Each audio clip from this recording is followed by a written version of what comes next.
आप मंत्री सौरभ भारद्वाज ने कहा 31 मार्च को जो रामलीला मैदान में दिखा उससे भाजपा की होश उड़ गई। भारत के विपक्षी पार्टियों के बड़े नेता उस मंच पर एकत्रित हुए थे। हम लोगों ने सभी नेताओं को फोन करके यहां आने को कहा। भाजपा को लग रहा है हमने सब कुछ कर लिया, लेकिन यह पार्टी अभी भी खड़ी है। अगर जो 31 मार्च को रामलीला मैदान में दिखा, भारतीय जनता पार्टी के होश उड़ गए। भारत के अपोजिशन पार्टी के सबसे बड़े नेता उस मंच पे इकट्ठे हुए। हम छोटे छोटे बच्चे हैं, हमारी पार्टी के जितने सीनियर थे सब तो अंदर चले गए। मैं हूं, आतिशी है, दुर्गेश है, संदीप पाठक हैं। हम लोगों ने फोन कर करके इन नेताओं को कहा कि प्लीज आप आइए, हमारे नेता आज जेल में हैं, हम दिल्ली में एक बड़ी रैली कर रहे हैं। हम जैसे लोगों ने, जिन पे हमारे पास फोन नंबर भी नहीं थे, लोगों के फोन नंबर भी मांगे।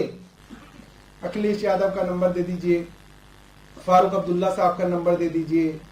पहली बार फोन कर रहे हैं तो उनके पास नंबर भी नहीं है हमारा, क्योंकि हमने कभी किया ही नहीं उनको फोन, हमें जरूरत ही नहीं पड़ी। हम लोग इतने जूनियर थे अपनी पार्टी में, किसी से नंबर मांगे, व्हाट्सएप किए, उनसे बात हुई। सब लोग, चाहे डेरेक ओब्रायन हो, ममता जी हो, स्टालिन साहब हो, सब लोगों ने इतनी गर्मजोशी से कहा कि नहीं, हम जरूर आएंगे। अरविंद केजरीवाल को गिरफ्तार किया है, हम जरूर आएंगे। और इतने लोग आए, इतने बड़े बड़े नेता आए। अब भारतीय जनता पार्टी परेशान है। भारतीय जनता पार्टी को लग रहा है कि इनका सब कुछ तो कर दिया जो करना था, पूरा जो प्लान था वो तो खत्म हो गया, सारे बड़े बड़े नेताओं को गिरफ्तार कर लिया, मगर ये पार्टी तो अभी भी खड़ी है। अब जनता के बीच में ये बात है कि पार्टी तो मजबूती से खड़ी है। पत्रकारों को बात इसलिए नहीं पता चलती क्योंकि जनता डर रही है। जनता बोलने से डरती है, वोट डालने से नहीं डरेगी। ये बात भारतीय जनता पार्टी जान रही है। और आज देश की जनता डरी हुई है। ये देश के लिए बहुत बड़ी चिंता की बात है, क्योंकि डरे हुए तो तब थी जनता जब अंग्रेजों का शासन होता था। लोग डरते थे उनके सामने अपनी बात कहने से, लोग डरते थे अपनी मन की बात कहने से, लोग डरते थे अंग्रेजों से सवाल पूछने से।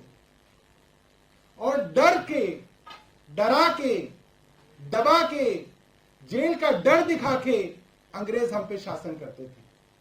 आज भारतीय जनता पार्टी की केंद्र सरकार लगभग वैसे ही हो गई है कि लोगों को जो आवाज उठाए उनको डरा के, जेल भेज के, धमका के, बाह मरोड़ के शासन चलाना चाह रहे हैं। ये बात मैं ना भी कहूं, सारे देश की जनता जानती है कि आज सिर्फ डर है।